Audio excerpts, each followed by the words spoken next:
ದಶಲಕ್ಷಣ ಪರ್ವ ಆದ ಮೇಲೆ ಸಾಮಾಜಿಕ ವ್ಯವಸ್ಥೆಯ ಒಂದು ಸಮಸ್ಥಿತಿಯ ಬಾಂಧವ್ಯದ ನಿರ್ಮಲತೆಗಾಗಿ ಕ್ಷಮಾವಾಣಿಯನ್ನ ಮಾಡ್ತಾ ಬಂದಿದ್ದಾರೆ. ಅಂಥ ಒಂದು ಉತ್ಕೃಷ್ಟವಾದಂಥ ಸಾಮಾಜಿಕ ಬಾಂಧವ್ಯದ ಗುರುತಿಗಾಗಿ ನಾವು ವರ್ಷವಿಡೀ ಏನು ಅಪರಾಧ ಮಾಡಿರ್ತೇವೆ ಒಬ್ಬರು ಇನ್ನೊಬ್ಬರ ಜೊತೆಗೆ ಕೇಳಿಕೊಂಡು ಕ್ಷಮಾ ಬೇಡುವುದು ಮತ್ತು ಧಾರಣೆ ಮಾಡುವುದು ಎರಡೂ ಕಾರ್ಯ ಆಗ್ತಾ ಬಂದಿದೆಲ್ಲ.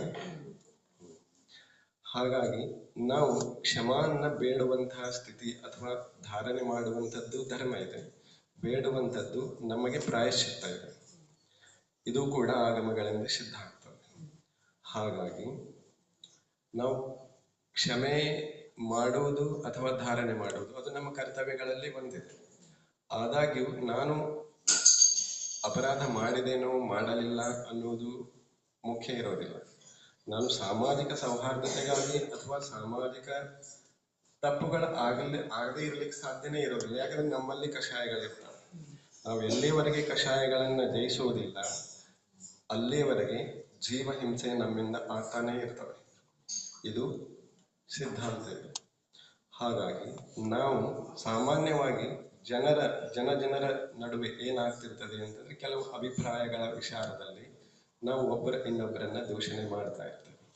ಉದಾಹರಣೆ ಹೇಗೆ, ನಾವು ಮಹಾಪುರುಷರನ್ನು ಕೂಡ ನಮ್ಮ ಒಂದು ತಿಳುವಳಿಕೆ ಆಧಾರದ ಮೇಲೆ ಅವರಿಗೂ ಕೂಡ ಕೆಲವೊಮ್ಮೆ ದೋಷಗಳನ್ನು ಹಚ್ತಿರ್ತೇವೆ.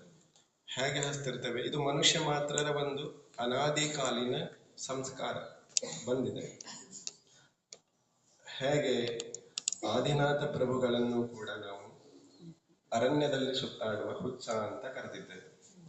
ಹಿಂದೂ ಪುರಾಣಗಳಲ್ಲಿ ಆಧಾರ ಸಿಗ್ತದೆ. ಅವರು ಕೂಡ ಮನುಷ್ಯರೇ ಅಲ್ಲ. ಆಮೇಲೆ ರಾಮಚಂದ್ರನನ್ನ ಹೇಳಿ ಅಂತ ಕರೆದಿದ್ದೇವಲ್ಲ, ಅದು ಕೂಡ ಹಿಂದೂ ಪುರಾಣಗಳಲ್ಲಿ ಸಿಗ್ತದೆ. ಆಮೇಲೆ ಮಹಾವೀರ ಭಗವಂತರಿಗೆ ನಾವು ಮದುವೆಯನ್ನ ಮಾಡಿಸಿದ್ದೇವೆ. ಅದು ನಮ್ಮ ಅಣ್ಣ ತಮ್ಮಂದಿರಾದ ಶ್ವೇತಾಂಬರ ಬಾಯಿಗಳಲ್ಲೂ ಕೂಡ ಸಿಗ್ತದೆ. ಆಮೇಲೆ ಎಷ್ಟೋ ಆಚಾರ್ಯ ಪರಮೇಷ್ಠಿಗಳ ಪರಂಪರೆ ಬರ್ತಾ ಇದೆ, ನಿರಂತರವಾಗಿ ಆ ಪ್ರವಾಹ ಮುಂದುವರಿತಾ ಇದೆ, ಆಗ್ತಿರ್ತದೆ. ಅಂಥ ಒಂದು ಪ್ರಸಂಗದಲ್ಲಿ ಪುರಾಣಗಳಲ್ಲಿ ಒಂದು ಕತೆ ಬರ್ತದೆ. ಒಬ್ಬರು ಮುನಿ ಮಹಾರಾಜರು ಇರ್ತಾರೆ, ಮಹಾ ತಪಸ್ವಿ ಇರ್ತಾರೆ. ಅವರು ಎಲ್ಲಿ ಚಾತುರ್ಮಾಸವನ್ನ ಮಾಡ್ತಿದ್ರಲ್ಲ ಅವರ ಮೇಲೆ ಒಂದು ಅಪವಾದ ಬಂದಿರ್ತದೆ. ಅವರು ರತ್ನದ ನಿಧಿಯನ್ನು ತಗೊಂಡುಕೊಂಡು ಹೋಗಿದ್ದಾರೆ ಅನ್ನುವಂಥದ್ದು ಒಬ್ಬ ಶೇಠರು ಅವರ ಮೇಲೆ ಆಪಾದನೆ ಮಾಡಿರ್ತಾರೆ. ಅದು ಕತೆ ತುಂಬಾ ದೊಡ್ಡದಿದೆ. ಅಲ್ಲಿ ಬರುವಂತ ಒಂದು 3-4 ಪಾತ್ರಗಳನ್ನು ಮಾತ್ರ ಸಂಕ್ಷಿಪ್ತವಾಗಿ ನೋಡಿಕೊಂಡು ಬಿಡುವುದು. ಸಂದರ್ಭ ಹೇಗಿರ್ತದೆ ಆವಾಗ ಆ ಮುನಿರಾಜರಂತೂ ನೇರವಾಗಿ ಇನ್ನೊಬ್ಬರ ವಿಷಯದಲ್ಲಿ ಅಥವಾ ಇನ್ನೊಬ್ಬರ ಮೇಲೆ ಆಪಾದನೆ ಕೂಡ ಮಾಡೋದಿಲ್ಲ, ಮತ್ತು ನಾನು ತಪ್ಪು ಮಾಡಿದ್ದೇನೆ ಅಂತನೂ ಅವ್ರು ಹೇಳಿಕ್ಕಾಗೋದಿಲ್ಲ, ಎರಡೂ ಸುಳ್ಳಾಗ್ತದೆ. ಅದಕ್ಕಾಗಿ ಅವರು ಅಲ್ಲಿಂದ ವಿಹಾರ ಮಾಡಿ ಬಿಡ್ತಾರೆ. ಆ ಶೇಠ ಪುನಃ ಅವರನ್ನ ಕರ್ಕೊಂಡು ಬಂದ ಮೇಲೆ ಅವನು ಒಂದು ಕತೆ ಹೇಳ್ತಾನೆ. ಅಂದ್ರೆ ನೀವು ನಮ್ಮ ನಿಧಿಯನ್ನ ತೆಗೆದುಕೊಂಡು ಹೋಗಿದ್ದೀರಿ ಅನ್ನುವಂಥದ್ದು ಒಂದು ಕತೆ ಹೇಳ್ತಾನೆ. ಆ ಅರ್ಥ ಬರುತ್ತಿತ್ತು. ಅವ್ರು ಅದಕ್ಕೊಂದು ಕತೆ ಉತ್ತರ ರೂಪದಿಂದ ಒಂದು ಕತೆ ಹೇಳ್ತಾರೆ. ಏನ್ ಕತೆ ಹೇಳ್ತಾರೆ? ಒಂದು ಆನೆ, ಒಂದು ದೊಡ್ಡ ನೀರಿನಿಂದ ಮಡು ಇರ್ತದಲ್ಲ, ಆ ಮಡುವಿನಲ್ಲಿ ಆನೆ ಮರಿ ಸಿಕ್ಕಾಕೊಂಡಿರ್ತದೆ. ಅದನ್ನ ಒಬ್ಬ ಅಲ್ಲಿ ಆ ಜಂಗಲ್ನಲ್ಲಿರುವಂತ ಒಬ್ಬ ವನವಾಸಿ ಅಥವಾ ಒಬ್ಬ ಸನ್ಯಾಸಿ, ಹಿಂದೂ ಸನ್ಯಾಸಿ ಅಂತ ತಿಳ್ಕೊಳಿ, ಅವನು ಅದನ್ನ ಅಲ್ಲಿಂದ ಪಾರು ಮಾಡ್ಕೊಂಡು ಕರ್ಕೊಂಡು ಬಂದು ಸಾಕ್ತಾನೆ, ದೊಡ್ಡದು ಮಾಡ್ತಾನೆ, ಅದು ಆರಾಮಾಗಿರ್ತದೆ. ಒಂದಿನ ಅವನಿಗೇನಾಗ್ತದೆ, ಆದ್ರೆ ಒಂದು ಶಕ್ತಿ ರಾಜನ ಬಳಿಗೆ ಚರ್ಚೆ ಆಗ್ತದೆ. ಆ ರಾಜನಿಗೆ ಏನ್ ಅನ್ನಿಸ್ತದೆ, ಆ ಆನೆ ನನ್ನ ಹತ್ರ ಇದ್ರೆ ಒಳ್ಳೆಯದು ಅಂತ ಅನ್ನಿಸಿ ತನ್ನ ಭಟರನ್ನ ಕಳಿಸಿ ಆ ಸನ್ಯಾಸಿ ಬಳಿ ಕಳಿಸ್ತಾನೆ. ಆಯ್ತು, ರಾಜ ಕೇಳಿದಾನೆ ಅಂತಂದ್ರೆ ನಾನು ವಿರೋಧ ಮಾಡ್ಲಿಕ್ಕೆ ಆಗೋದಿಲ್ಲ, ಇನ್ನು ಅವನು ಆನೆಯನ್ನು ಕಳಿಸ್ಬಿಡ್ತಾನೆ. ಆವಾಗ ಆ ಅರಮನೆಯಲ್ಲಿ ಅದಕ್ಕೆ ಬಂಧನ ಇಷ್ಟ ಆಗೋದಿಲ್ಲ. ಆ ಬಂಧನ ಇಷ್ಟ ಆಗೋದಿಲ್ಲ. ಆವಾಗ ಅದು ಬಂಧನ ಇಷ್ಟ ಆಗದೆ ಅದಕ್ಕೆ ಹೇಳಿದ ಮಾತು ಕೇಳೋದಿಲ್ಲ ಅಂತಂದ್ರೆ ಅದಕ್ಕೆ ಹೊಡಿತಾರೆ, ಆಹಾರ ನೀರನ್ನ ಕಡಿಮೆ ಮಾಡ್ತಾರೆ, ಎಲ್ಲ ಆಗ್ತದೆ. ಅದನ್ನ ಸಹಿಸಲಾರದೆ ಒಂದಿನ ಅದೇನ್ ಮಾಡ್ತದೆ, ತನ್ನ ಸರಪಳಿಯನ್ನು ಹರ್ಕೊಂಡು ಮತ್ತೆ ಆ ಅರಣ್ಯಕ್ಕೆ ಹೋಗ್ಬಿಡ್ತದೆ. ಆತ ಸನ್ಯಾಸಿ ಹತ್ರ ಹೋದಾಗ ಅವನೇನ್ ಮಾಡ್ತಾನೆ, ಅದ್ರ ಹಿಂದೆ ಮತ್ತೆ ಸೈನಿಕರು ಬೆನ್ನತ್ತಿರ್ತಾರೆ. ಆವಾಗ ಅದು ಆನೆ ಏನ್ ಮಾಡ್ತದೆ, ಆ ತಾಪಸನ ಮುಂದೆ ಬಂದು ನಿಲ್ತದೆ. ಅವನೇನ್ ಹೇಳ್ತಾನೆ, ನೀನ್ ಯಾಕೆ ಇಲ್ಲಿ ಬಂದೆ, ಅವ್ರು ನಿನ್ನ ರಾಜ ಇದ್ದಾರೆ, ನಿನಗೆ ಚೆನ್ನಾಗಿ ಊಟ ಕೊಡ್ತಾರೆ, ನಿನಗೆ ಎಷ್ಟು ಚೆನ್ನಾಗಿ ಮುದ್ದು ಮಾಡ್ತಾರೆ ಎಲ್ಲ ಹೇಳ್ತಾರೆ. ಅದಕ್ಕೆ ಪುನಃ ಕೋಪ ಹೆಚ್ಚು ಬಂದು ಏನ್ ಮಾಡ್ತದೆ, ಇವ್ ಮತ್ತೆ ನನ್ನ ಅಲ್ಲಿ ಕಳಿಸ್ತಾನೆ ಅಂತ ಹೇಳಿ ಆ ಆನೆ ಅವನನ್ನು ಹೊಡೆದು ಸಾಯಿಸಿಬಿಡ್ತದೆ. ಆವಾಗ ಮಹಾರಾಜರು ಆ ಮುಂದೆ ಇರುವಂತ ಶೇಠನಿಗೆ ಕೇಳ್ತಾರೆ, ನೋಡು ಶೇಠ್, ಅಲ್ಲಿ ಆ ಸನ್ಯಾಸಿದ ಏನ್ ಅಪರಾಧ ಇತ್ತು? ಆನೆಯನ್ನ ಕಷ್ಟದಿಂದ ಪಾರ ಮಾಡಿ ಹೊರಗೆ ತೆಗೆದಿದ್ದವನವನೇ, ರಾಜ ದರ್ಬಾರಿನಲ್ಲಿ ಚೆನ್ನಾಗಿರ್ತದೆ ಅಂತ ಕಳಿಸಿದವನವನೇ. ಆನೆ ಪುನಃ ಅವನ ಹತ್ರ ಹೋಗಿದ್ದು, ಅವನು ಮತ್ತೆ ತಿಳಿಸಿ ಹೇಳೋದಕ್ಕೆ ಹೋದ್ರೆ ಅವನನ್ನೇ ಅದು ಸಾಯಿಸ್ತಲ್ಲ, ಆ ಸನ್ಯಾಸಿದ ಏನ್ ಅಪರಾಧ ಇತ್ತು ಅನ್ನೋದನ್ನ ಉತ್ತರ ಮಹಾರಾಜರು ಕೊಡ್ತಾರೆ. ಆಮೇಲೆ ಪುನಃ ಎರಡನೇ ಕತೆ, ಮುನಿ ಮಹಾರಾಜರೇ ನಮ್ಮ ನಿಧಿಯನ್ನು ತೆಗೆದುಕೊಂಡು ಹೋಗಿದ್ದಾರೆ ಅನ್ನುವಂತ ಮತ್ತೊಂದು ಆ ವ್ಯಕ್ತಿ ಕತೆ ಹೇಳ್ತಾನೆ. ಆಮೇಲೆ ಪುನಃ ಅದಕ್ಕೊಂದು ಕತೆ ಹೇಳ್ತಾರೆ. ಒಬ್ಬ ರಾಜ ತನ್ನ ಒಬ್ಬ ಆಪ್ತ ಪುರೋಹಿತನನ್ನ ಬೇರೆ ಒಂದು ರಾಜ್ಯಕ್ಕೆ ಒಂದು ಗುಪ್ತ ಸಮಾಲೋಚನೆ ಸಲುವಾಗಿ ಕಳಿಸಿರ್ತಾನೆ. ಅವಾಗ ಒಂದು ಮರುಭೂಮಿಯನ್ನು ಪಾರ ಮಾಡಿ ಹೋಗುವಂತ ಪ್ರಸಂಗ ಬರ್ತದೆ. ಆ ಮರುಭೂಮಿಯನ್ನ ಪಾರ ಮಾಡಿ ಹೋಗುವಂತ ಪ್ರಸಂಗ ಬಂದಾಗ ಅವನಿಗೆ ಭಯಂಕರ, ಮರುಭೂಮಿಯಲ್ಲಿ ಎಲ್ಲೂ ನೀರು ಸಿಗೋದಿಲ್ಲ, ಅವನ ಹತ್ರ ತಗೊಂಡ್ಕೊಂಡು ಹೋಗಿರುವಂತ ನೀರು ಖಾಲಿ ಆಗಿತ್ತು, ಅದನ್ನು ಕೂಡ ಭಾರ ಆಗ್ತದೆ ಅಂತ ಎಲ್ಲೋ ಮಧ್ಯದಲ್ಲಿ ಚೆಲ್ಲಿ ಹೋಗಿಬಿಡ್ತಾನೆ. ಆಮೇಲೆ ಮುಂದೆ ಹೋಗಿ ಹೋಗಿ ಎಲ್ಲೋ ಒಂದು ಗಿಡ ಸಿಗ್ತದೆ, ಗಿಡದ ಕೆಳಗಡೆ ಸುಸ್ತಾಗಿ ಕೂತ್ಕೊಂಡು ಬಿಡ್ತಾನೆ, ಪ್ರಜ್ಞೆ ಹೋಗಿಬಿಡ್ತದೆ. ಆವಾಗ ಅಲ್ಲಿ ದೂರದಲ್ಲಿ ಒಂದು ಮಂಗ ಇದನ್ನ ನೋಡ್ತಿರ್ತದೆ, ಇವನು ಸುಸ್ತಾಗಿದ್ದನ್ನ ಆಮೇಲೆ ನೆಲಕ್ಕೆ ಬಿದ್ದದ್ದನ್ನ ನೋಡಿ ಕರುಣೆಯಿಂದ ಅದೇನ್ ಮಾಡ್ತದೆ, ಹತ್ರ ಬಂದು ಮುಂದೆ ಅಲ್ಲಿ ಒಂದಿಷ್ಟು ನೀರಿನ ಬುಗ್ಗೆ ಇರ್ತದೆ, ಓಯಾಸಸ್ ಇರ್ತದೆ, ಅಲ್ಲಿ ಹೋಗಿ ಬಂದು ಸ್ವಲ್ಪ ನೀರನ್ನ ತನ್ನ ಶಕ್ತಿಗೆ ಎಷ್ಟು ಬೇಕೋ ಅಷ್ಟು ತಗೊಂಡು ಬಂದು ಅವನ ಮೇಲೆ ಸಿಂಪಡಣೆ ಮಾಡ್ತದೆ. ಸ್ವಲ್ಪ ಪ್ರಜ್ಞೆ ಬರ್ತದೆ ಅವನಿಗೆ ತನ್ನ ಹಾವಭಾವಗಳಿಂದ ಅವನನ್ನ ಕರ್ಕೊಂಡು ಆ ನೀರಿರೋ ಜಾಗದ ಕಡೆ ಕರ್ಕೊಂಡು ಹೋಗ್ತದೆ. ಹೋದ್ಮೇಲೆ ಅವನಿಗೆ ನೀರು ಸಿಗ್ತದೆ, ನೀರು ಕುಡಿತಾನೆ, ದನಿ ಹೋಗ್ತದೆ. ಅವನಿಗೊಂದು ವಿಚಾರ ಬರ್ತದೆ, ಇನ್ನೂ ಮರುಭೂಮಿ ತುಂಬಾ ದೂರ ಇದೆ, ಇದನ್ನ ಕ್ರಾಸ್ ಮಾಡ್ಬೇಕಲ್ಲ, ಅದಕ್ಕೆ ನೀರನ್ನ ನನಗೆ ಮುಂದೆ ಅವಶ್ಯಕತೆ ಬಿದ್ದರೆ ತುಂಬಿಕೊಂಡು ಹೋಗ್ಲಿಕ್ಕೆ ಏನಾದ್ರೂ ಸಾಧನ ಬೇಕಲ್ಲ. ಆ ವ್ಯಕ್ತಿ ಏನ್ ಮಾಡ್ತಾನೆ, ಆ ಮಂಗನನ್ನ ಸಾಯಿಸ್ಬಿಡ್ತಾನೆ.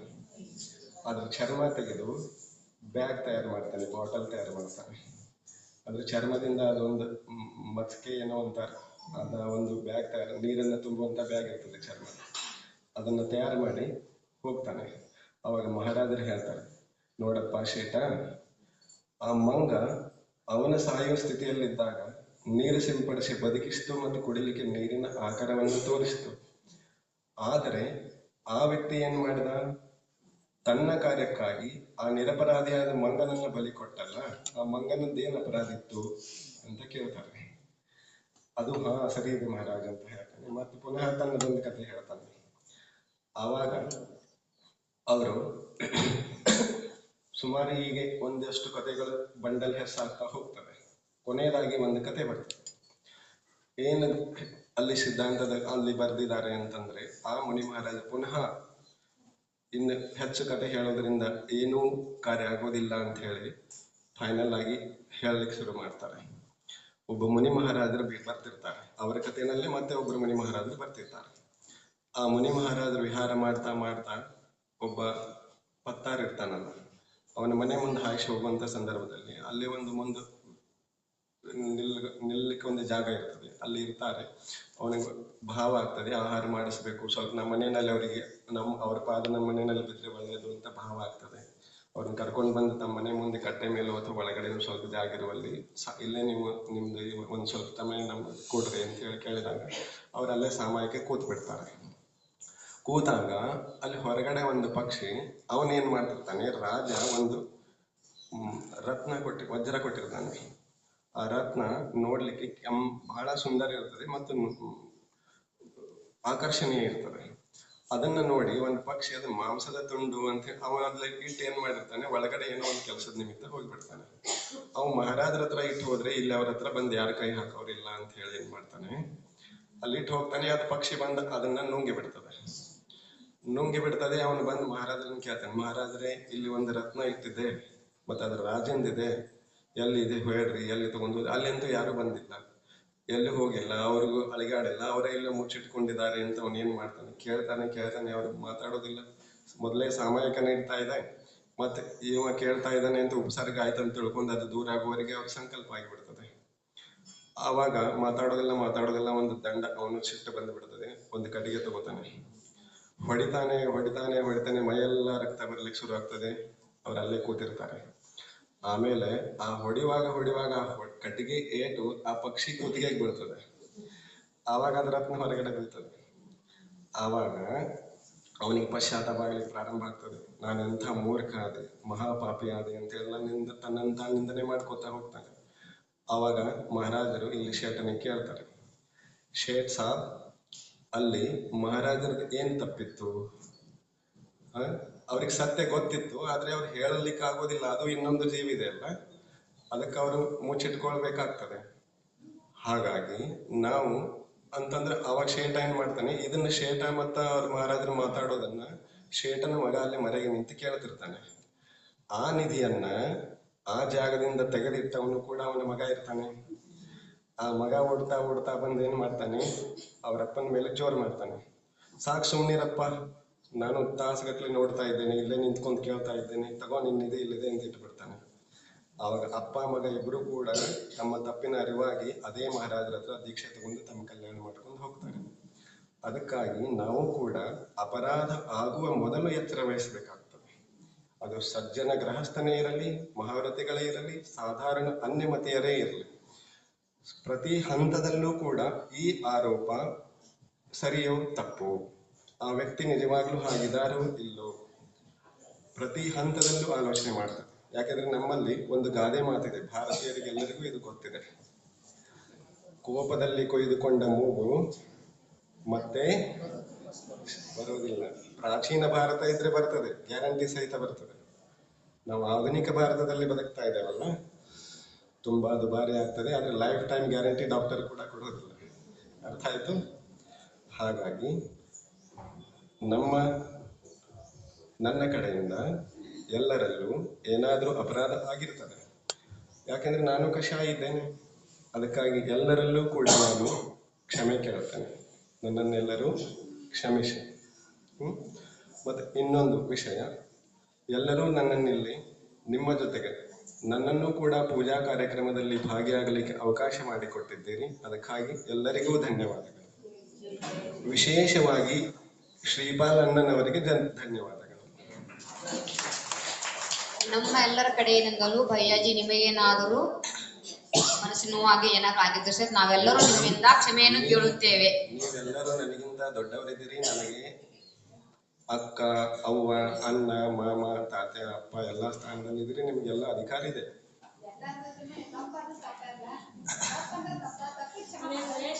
ಮತ್ತೆ ನಾನು ಬಗ್ಗೆ ಸಮಯ ಬಹಳ ಆಗಿದೆ.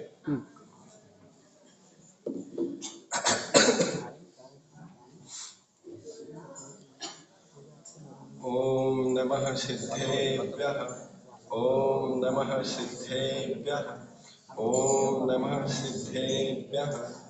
ನಮೋ ಅರಿಹಂತಾಣಂ, ನಮೋ ಸಿದ್ಧಾಣಂ, ನಮೋ ಆಯಿರ್ಯಾಣಂ, ನಮೋ ವಜ್ರಾಯಾಣಂ, ನಮೋ ಲೋಯೇ ಸೌವಸಾಹೂಣಂ. ಏಸೋ ಪಂಚ ನಮೋ ಯಾರೋ ಸೌವತ್ಪಾವಪನಾಶನು, ಮಂಗಲಾನಂ ಚ ಸೌವೇಶಿಂ ಪರಮಂ ಹವೈ ಮಂಗಲಂ, ಪರಮಂ ಹವೈ ಮಂಗಲಂ. जय बोले पंच परमेष्ठी भगवान की, जिनवाड़ी माता की, आचार्य भगवान श्री विद्यासागर मुनि महाराज की, आचार्य गुरुवर श्री समय सागर मुनि महाराज की, निर्यापक श्रवण मुनि श्री नियम सागर मुनि महाराज की, समस्त आचार्य संघ की, मार्ग प्रभावना भावना की, रत्नत्रय धर्म की. ಮಾರ್ಗ ಅಂತಂದ್ರೆ ಮೋಕ್ಷ ಮಾರ್ಗ, ಪ್ರಭಾವನ ಅಂತಂದ್ರೆ ಮಾರ್ಗದ ಭಾವ ಏನಿದೆ ಅದನ್ನ ಸಾಧಿಸುವ ಕ್ರಮದಲ್ಲಿ ಅತ್ಯಂತ ಪ್ರಕರ್ಷ ರೂಪದಿಂದ ಅದನ್ನ ಸಾಧಿಸಿಕೊಳ್ಳುವುದರ ಹೆಸರು ಮಾರ್ಗ ಪ್ರಭಾವನ ಇದೆ. ಅದು ಭಾವನಾದಲ್ಲಿ ಜೋಡಿಸಿದ್ದಾರೆ.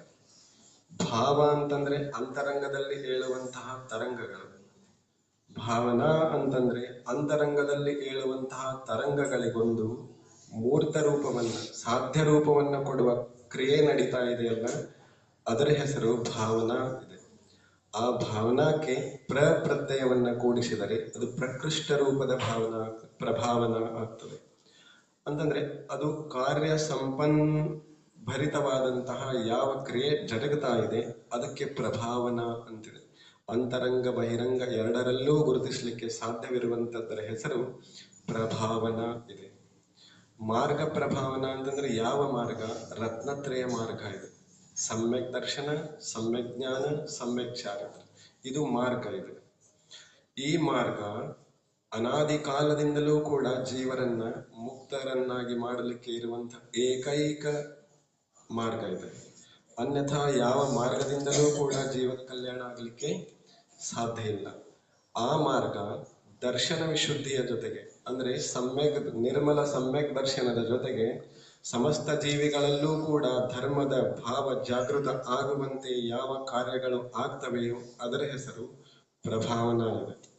ಮತ್ತು ಇನ್ನೊಂದು ರೀತಿಯಿಂದ ಪ್ರಭಾವನಾ ಹೇಗಿದೆ ಅಂತಂದ್ರೆ, ನನಗೆ ಹೆಚ್ಚಿನ ಶಕ್ತಿ ಇಲ್ಲ ಅಂತಂದ್ರೂ ಕೂಡ ನನ್ನಿಂದ ಅಪ್ರಭಾವನೆ ಆಗದಿರುವಂತೆ ನೋಡಿಕೊಳ್ಳುವ ಎಚ್ಚರಿಕೆಯ ಯಾವ ಭಾವ ಮತ್ತು ಕಾರ್ಯ ನಡೀತಾ ಇದೆಯೋ ಆ ಒಂದು ಭಾವ ವಿಶೇಷತೆಯ ಸಾಧನಕ್ಕೆ ಪ್ರಭಾವನಾ ಅಂತ ಹೇಳಿದ್ದಾರೆ.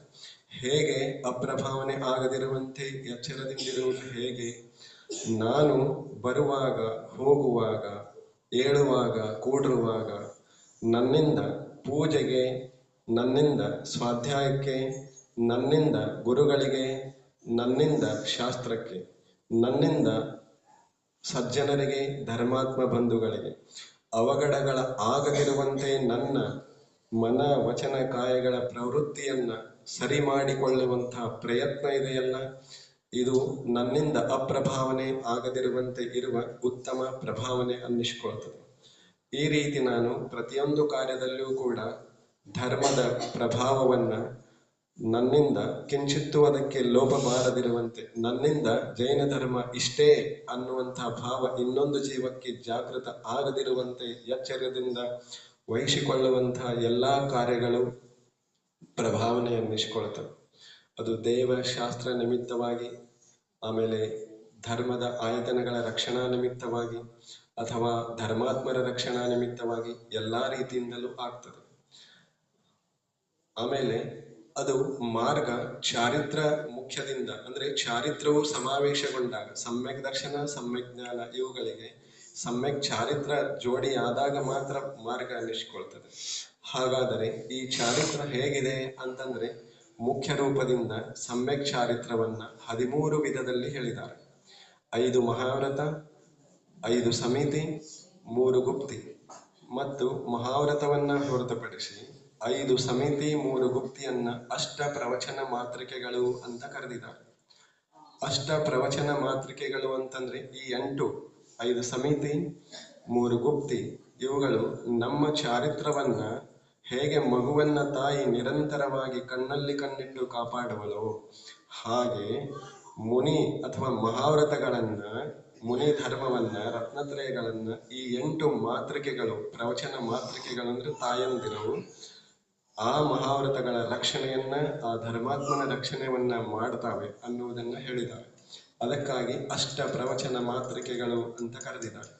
ಈ 13 ಪ್ರಕಾರದ ಚಾರಿತ್ರ ನಮ್ಮಲ್ಲಿ ಆದಷ್ಟು ಬೇಗ ಪ್ರಾಪ್ತ ಆಗಲಿ, ನಮ್ಮದು ಕೂಡ ಆತ್ಮಕಲ್ಯಾಣ ಆದಷ್ಟು ಬೇಗ ಸಿದ್ಧಿಯಾಗಲಿ ಅನ್ನುವಂಥ ಭಾವನೆಯಿಂದ ನಮ್ಮ ಎಲ್ಲರಿಗೂ ನಿರ್ವಾಣದ ಪ್ರಾಪ್ತಿ, ನೆಕ್ಸ್ಟ್ ಮುಂದಿನ ಮನುಷ್ಯ ಭವದಲ್ಲೇ ಸಿದ್ಧಿಯಾಗಲಿ ಅನ್ನುವ ಪ್ರಾರ್ಥನೆಯೊಂದಿಗೆ ಬೋಧಿ ಸಮಾಧಿ ಪರಿಣಾಮ ಶುದ್ಧಿ ಸ್ವಾತ್ಮೋಪಲಬ್ಧಿ ಶಿವಸೌಖ್ಯ ಸಿದ್ಧಿ ಚಿಂತಾಮಣಿಂ ಚಿಂತಿತ ವಸ್ತುದಾನಿ ತ್ವಂ ವಂದೇ ಮಾನಸ್ಯ ಮಮಾಸ್ತು ದೇವಿ, ತ್ವಂ ವಂದೇ ಮಾನಸ್ಯ ಮಮಾಸ್ತು ದೇವಿ.